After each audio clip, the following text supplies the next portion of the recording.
Lasterketa Itzulia Women 2024ko ekitaldia aurkeztuko dugu gaur. Bere hirugarren edizioa, hirugarren urtez antolatzen dugulako ekitaldi hau, ekitaldi handia eta aurten handiagoa izango dena. Beraz, eskerrik asko gaur etorri zareten erakunde ezberdinetako ordezkari guztioi, bestelakoei ere, kazetariei ere, eskerrik asko. Bueno, buenos días, bienvenidos a todos y todas. Gracias por asistir a esta presentación de la Itzulia Women 2024, donde vamos a celebrar y organizar una edición más. Beste edizio bat antolatuko dugulako, aurten, 20 taldek parte hartuko dute, 120 txirrindulari osatutako tropelean, 3 egun, 3 etapa izango dira, baina aurretik aurtengo bideo promozionala ikusiko dugu.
Hortxe, eskerrik asko. Joseba, bideo polite, Euskal Telebistako irudiekaz egindako bideoa, 2024ko bideoa, sare sozial guztietan mugituko dugun bideoa, eta Euskal Telebistak ere mugituko duen bideoa. Eskerrik asko, hori izan da, horre aurkeztu dugun aurtengo bideoa. Esan dugu, 3 egun, 3 etapa, 3 días, 3 etapas, lehenengo etapa, Vitoria-Gasteiz, Elgoibar artean igaroko dena, 140 kilometroko ibilbidearekin, etapa horretan, 3 mendate izango dira eta tarteko 2 sprint, etapa luzeena izango da aurtengo Itzulia Women lasterketan. Bigarren etapa Bizkaian jorratuko da, Basauri ibilbidearekin, 104 kilometroko ibilbide motza, laburrena izango da, baina oso gogorra, oso gora beratzua izango delako, por esos sube y bajas que tenemos en ese recorrido de esa segunda etapa entre Basauri y Basauri de 104 kilómetros. Eta azkenengo etapa, 3. egunekoa, 3. etapa Donostia izango da. Orain arte, Donostiako klasikoaren ibilbide antzekoa izango da, azkenengo zatia bai, Donostiako klasikoko azkenengo kilometroak hartuko dituelako, horre Murgil tontorrera igoko direlako, pasatu diapositiba eta hortxe ikusiko dugu, 3. etapa Donostia, 115 kilometroko ibilbidea, lehenengo mendatea, lehenengo mailakoa izango da, Jaizkibel mendatea, con ese puerto de primera categoría que estuvieron al alto de Jaizkibe,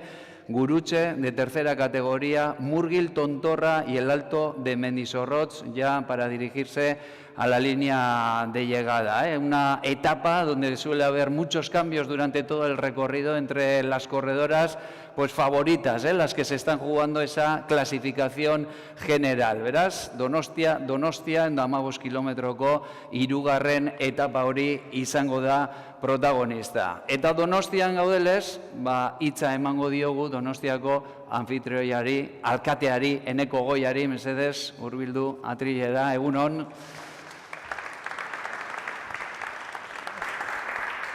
Bueno, Eneko, 3. edizio antolatzen ari gara, Itzulia Women lasterketa. Esan behar dugu Donostiako udala 2019tik emakumeen txirrindularitza babesten duela, Donostiako klasikarekin, eta aurten ere Itzulia Women lasterketako 3. etapa Donostia izango da. Bai, dudarik gabe.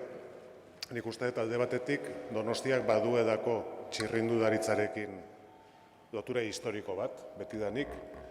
klasikoaren gandik hasi, Turrak hemen irtera izan zuen 1982an, eta denago ere bai, 1958an izan zuen Turrak Donostian bere irteera, eta hortik aurrera, planteatu zitzaigunean, baita emakumezkoen txirrindularitzan aintzindari izatea, noski baietz esan genion erronka horrei.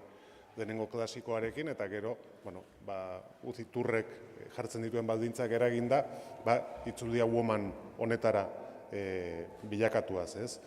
Hor gu beti egongo gera, eta esan beharra daukat, gainera, harrotasunez gaur egiten dugun aurkezpen honetan, esan dezakedadako emakumezkoen kategorietan punta-puntan dagoen hiria da Donostia. Asteburu horretan bertan baita ere izango dugu beste kirol ikustaldi bikain bat, komplikatuko digu pixka bat logistika agian, baina merezi du.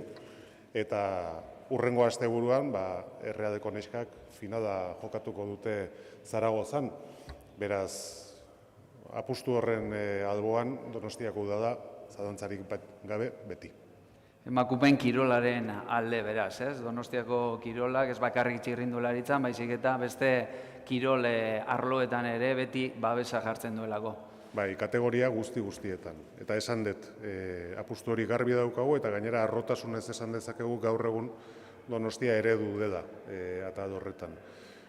Estatuko beste hiriekin konparatzen badin badugu, zalantzarik gabe, lehen mailan dauden emakumezko kirolari kopurua Donostian izugarria handia da. Eta poz asko ematen dizkigute, geroz eta gehiago. Eta hori da bidea, eta horretan jarraitu nahi du. Eskerrik asko, Eneko Goia, eta badakizu hementxe izango gara, maiatzaren 12an Donostian. Eta berarekin batera ere, Iñaki Gabaraineri gonbidatuko diogu atrilera igotzera, egungo kirole zinegotzia Donostiako udalean, zuretzako lehenengo itzulia izango da, ezta? Okerrezpanago, Iñaki? Hala da bai, uztailetik naiz hemen zinegotzi, kiroletako eta bizitza osasun garriko zinegotzi, eta hau da niretzat lehenengo itzulia Women edizioa bai. Primer evento de ciclismo femenino para ti como concejal. Vas a poder ver in situ aquí esta tercera etapa de la Donostia. Un año más apoyáis desde el Departamento de Deportes esta iniciativa en esta tercera edición. ¿Qué valoración hacéis? Bueno, efectivamente, como dices, lo apoyamos y además incluso este año aumentamos de una manera importante nuestra aportación. Hacemos una aportación que es como equivalente más o menos a un aumento del 50% de lo que veníamos aportando a la Itzulia Women, precisamente para reflejar esa apuesta decidida de la ciudad por el deporte femenino. Como bien decía el alcalde, ahora mismo es una enseña de la que estamos especialmente orgullosos y orgullosas en Donostia. El nivel del deporte femenino en San Sebastián es espectacular. De hecho, como decía el alcalde también este fin de semana, es buen ejemplo de ello con esta Itzulia Women, que hace las veces de nuestra clásica femenina también, que coincide con un evento de primer nivel como la Copa de la Reina de Balonmano o en este mismo salón de plenos hemos recibido hace poco al equipo de hockey hielo Txuri-Urdin, así que la apuesta por el deporte femenino es estratégica, nos da además muchas alegrías, es una manera desde luego de subrayar que el deporte es una herramienta de transformación, en este caso de igualdad y de cohesión social, así que muy felices de poder seguir aportando, empujando a esta Itzulia Women que le da mucho a Donosti. Ese es un apoyo de verdad, como tú has dicho, ese aumento en el presupuesto, haciendo una apuesta firme, ¿verdad? Sin duda, todos sabemos que eventos como la Itzulia Women o como la Clásica o como eventos de primer nivel deportivo requieren el esfuerzo de todos, instituciones, patrocinadores. Es un gusto ver cuántas marcas y cuántas empresas apoyan ahora la Itzulia Women que vemos aquí, pero el deporte en general es un esfuerzo compartido. Todos debemos, yo creo que compartir esa mirada estratégica y esa ilusión compartida por el deporte y ahí estamos, desde luego.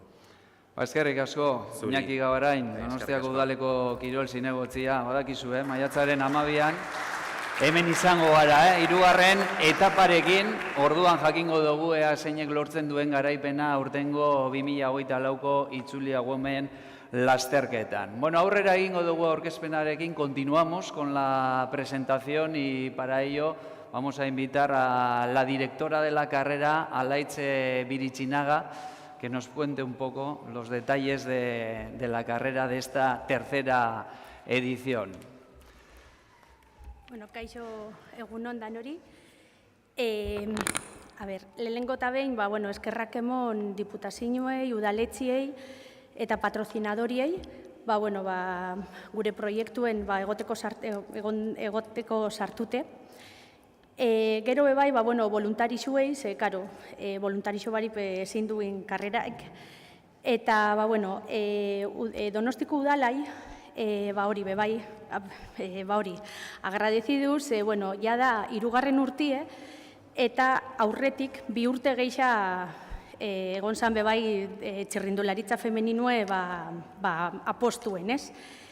Hemen bulebartik urtengo die munduko neska honenak, eta bulebarren amaituko dabe bebai munduko neska ziklista honenak. Eta hemendik bulebartik urtengo dabe bai la ganadora ero de la Itzulia Women 24. Bueno, este año, ¿qué plantel tenemos? ¿Tenemos a las mejores corredoras en esta tercera edición? Tenemos. Lo que pasa que, claro, como está en la vuelta, tenemos, pues no podemos decir algo, pero claro, lo que tenemos allí, pues luego viene aquí. Bueno, la mayoría seguramente que estarán aquí. Las Sí, mejores, las esas mejores las tenemos están. aseguradas. Bueno, Sí. tenéis otra iniciativa también en marcha, Women in Bike, junto con la Federación Española de Ciclismo. Cuéntanos, ¿en qué se basa ese proyecto?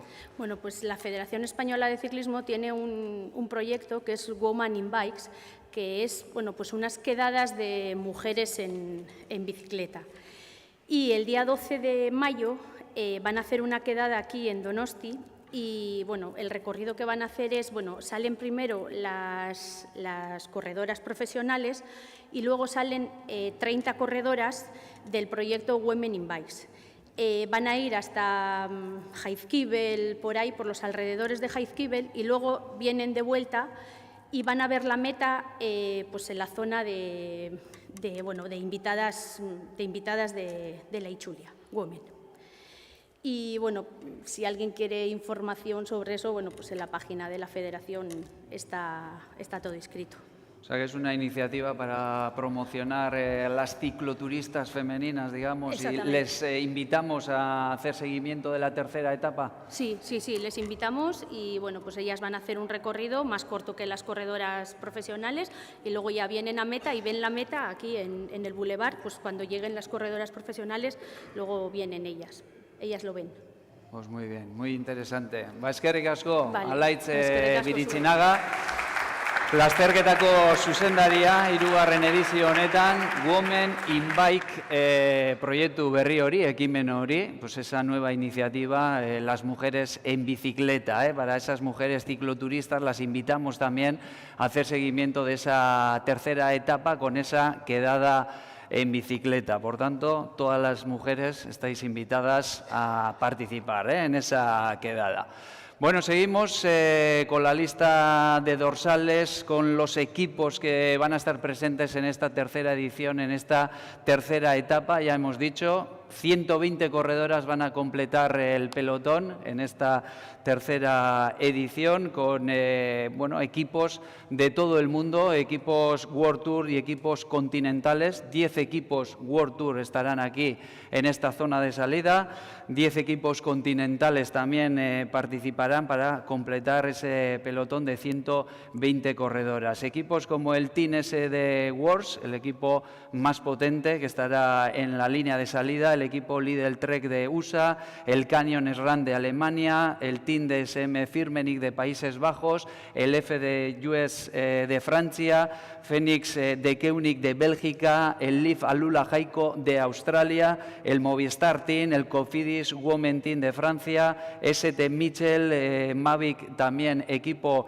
francés, el Lotto Desni de Bélgica, el Roland de Suiza, el Tinkoff Repsol de Noruega, el Bepink de Italia, el Eneicat de Eneritz Iturriaga, el Arkea B&B Hotels de Francia, el Isolmat Premanc de Italia, el WeSpace, también equipo francés, y el equipo Ceraticid de Alemania, y por último nuestro equipo de casa, Etxeko Taldea, Laboral Kutxa, Fundación Euskadi Taldea. Tartean, Ane Santesteban, Usua Ostolaza, Lourdes Oiarbide, Nadia Coagliotto, Yesina Menez eta Débora Silvestre izango dira Laboral Kutxa Fundación Euskadi taldeko txirrindulariak irtera lerroan izango direnak, eta Eneika taldeak, Eneritz Iturriagaren taldean, Isabel Martín, Irene Méndez, Adele Norman, Daniele Campos, Andrea Alzate eta Carolina Vargas txirrindulariak. Eta beste taldeetan,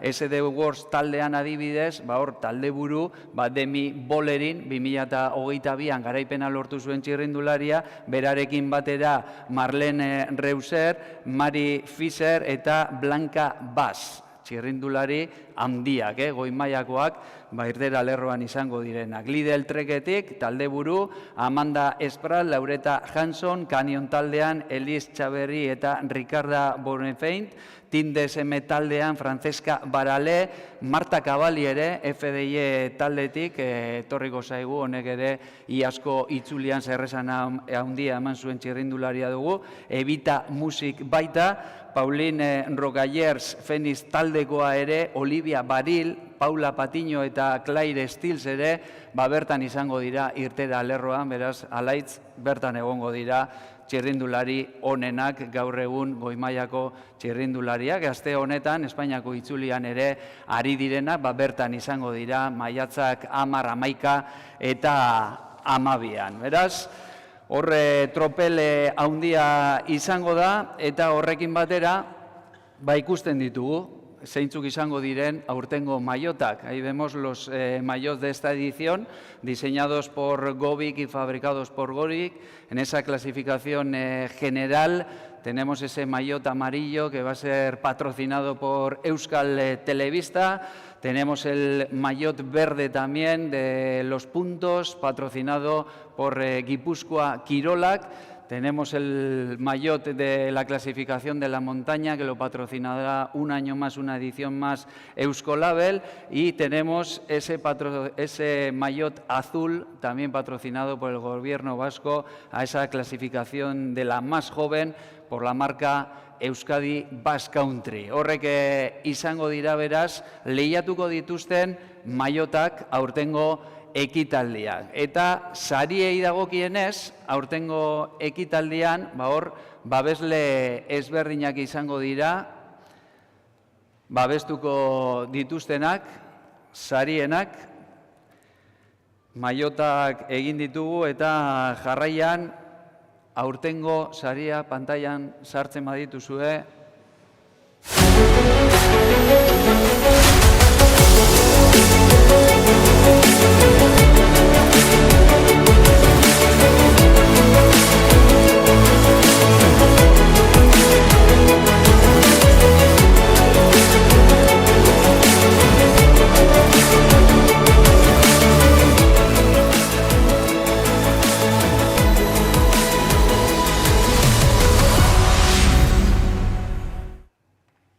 Eta bestelako sarietan, hurrengo pantailan ikusiko ditugu, taldeko sailkapen nagusiak Etxemar garraio enpresak babestuko du, Premio Combatividad Hierro Servando, ganador de la etapa Ceraticid Group, Iesaldi Luzenaren saria Equinoccio Viajes, eta Euskal Herriko lehen txirrindulariari saria Euskadi Basque Country babestuko du. Horrek izango dira, beraz, 2024ko sariak, esos son los premios de esta tercera edición 2024.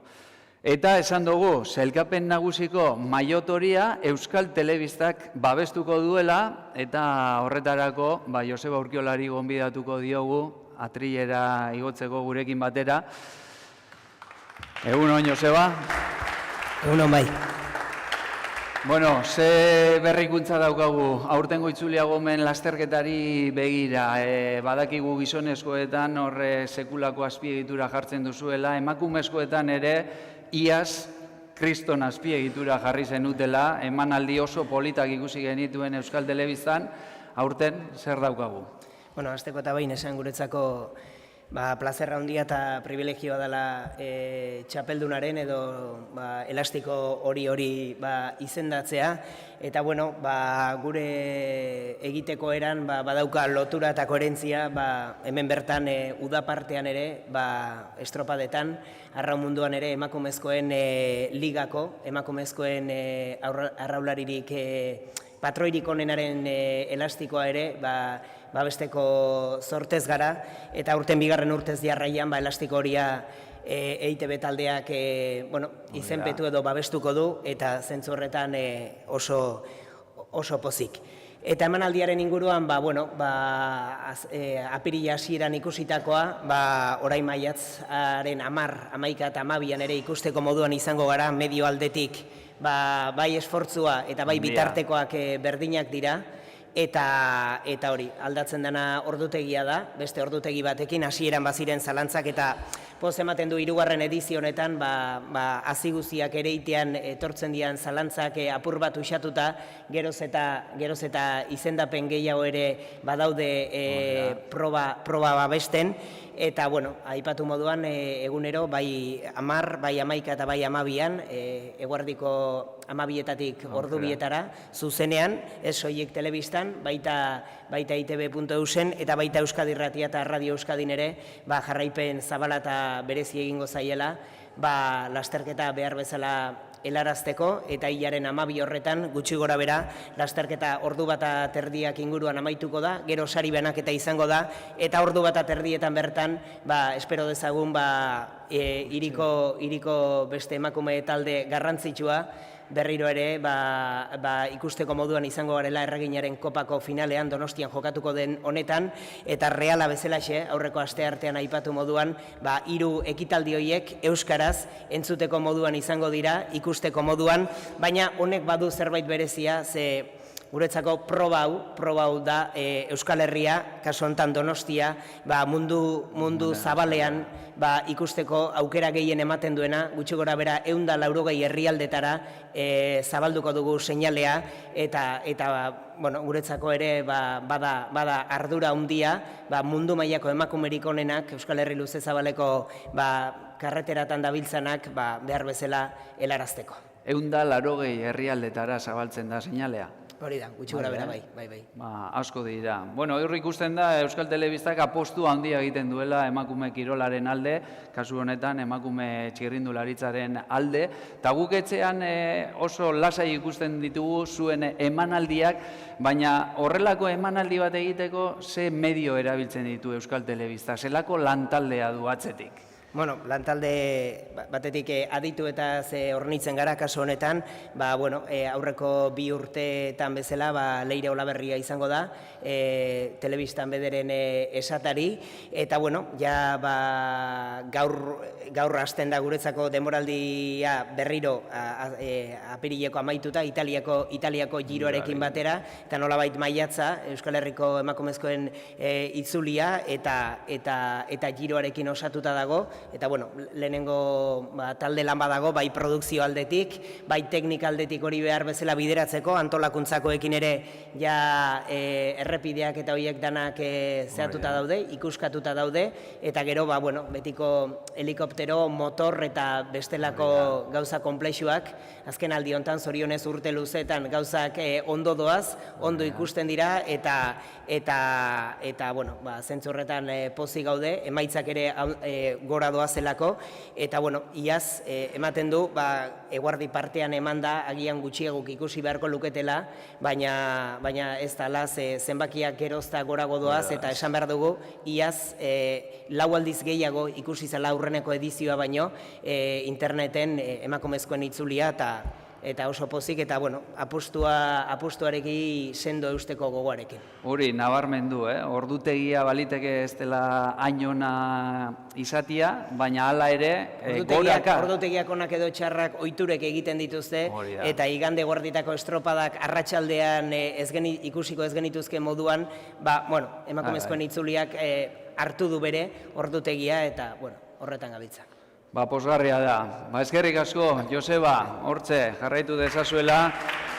Euskal Telebistaren bitartez emakumeen txirrindularitza babesten, aurten maiotoria Euskal Telebistak babestuko du, sailkapen nagusiko maiotoria Euskal Telebistako logoarekin ikusiko dugulako. Eskerrik asko, Joseba, eta jarraian hitza emango diogu Gipuzkoako Foru Aldundiko kirol zuzendariari. Le damos la palabra a Marta Pastor, como directora de Deportes de la Diputación Foral de Guipúzcoa. Buenos días, Egunon, Marta. Egunon, eskerrik asko.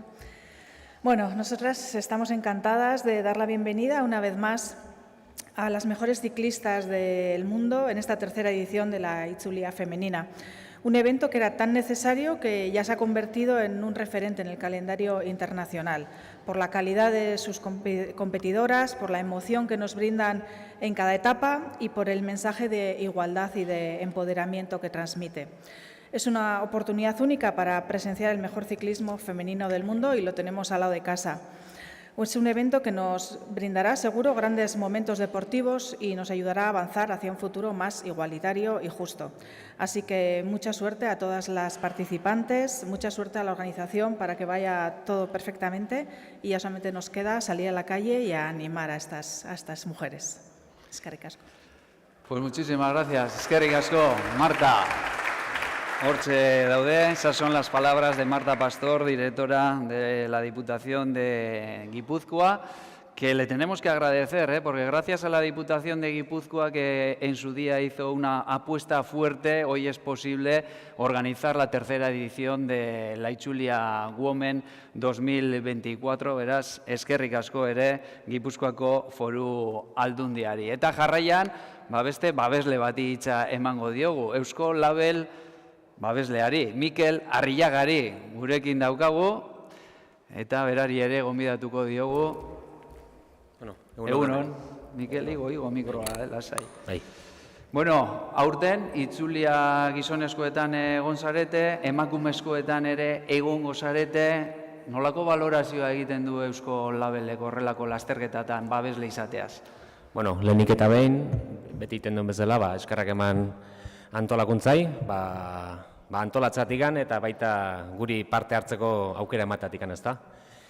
Eta ze balorazio egiten deun? Bueno, guk ematen diogu, bai bata eta bai bestiai, garrantzi igual ematen dugu, ez da.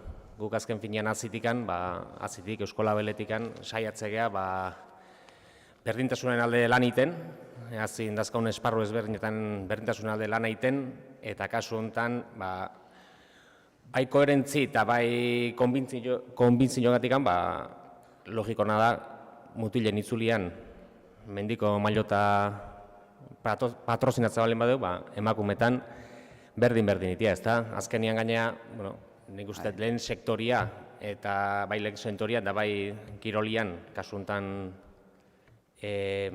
txirrindularitzan emakumean papera, beti ondola bigarrengo plano batian bezala, ez da? Eta buena igela pixkanaka berdintasun horrean heldu nahian, holako ekitaldik tokatze bat zaizkiu, nik uste, koherentziz da bai konbintzioz, patrozinatzen betiugula, ez da? Y la pregunta del millón, que esta mañana me decían desde la organización, ¿van a traer los de Eusko Label el camión? El camión es el camión con los pinchos, con la sidra. Pues sí, como he dicho, por coherencia y por convicción, venimos, si patrocinamos en el de los chicos, pues en el de las chicas venimos patrocinando también y con los mismos recursos, ¿no? Entonces, también decir que esta vez sí que hemos tenido problemas, porque también nos lo han pedido para para la Copa de la Reina de balonmano. Entonces, claro, había overbooking de peticiones. Hemos conseguido, ¿eh? Tenemos que hablar con Echemar para que nos preparen otro camión. Sí, tenemos una flota, a este ritmo una flota tenemos que hacer. Y no, al final va a estar el Janedan Bagoia, va a estar en las 3 etapas, tanto en el Goibar, en Basauri como en Donosti. Y nada, de aquí pues invitar a la gente a que llenen las carreteras como lo hacemos con los chicos, que llenen tanto las carreteras como las líneas de meta y que luego, pues, si pueden, pues que disfruten de nuestro Janedan Bagoia. Ba, oso ondo, eskerrik asko, Mikel Arriaga, eskerrik asko Eusko Label.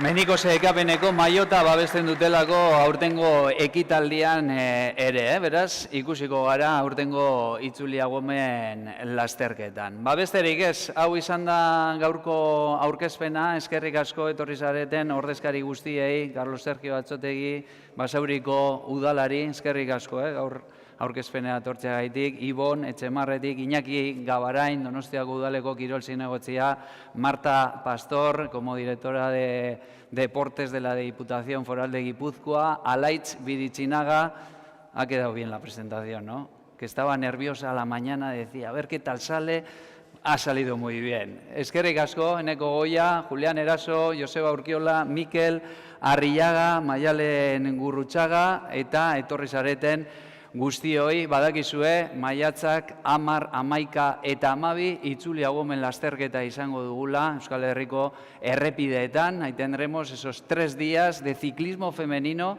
del mejor ciclismo femenino, 3 días, 3 etapas, 359 kilómetros, 120 corredoras repartidas en 20 equipos, protagonistak izango direnak aurtengo ekitaldi honetan, beraz, guztiok gonbidatuta eta errepidean ikusiko gara. Eskerrik asko!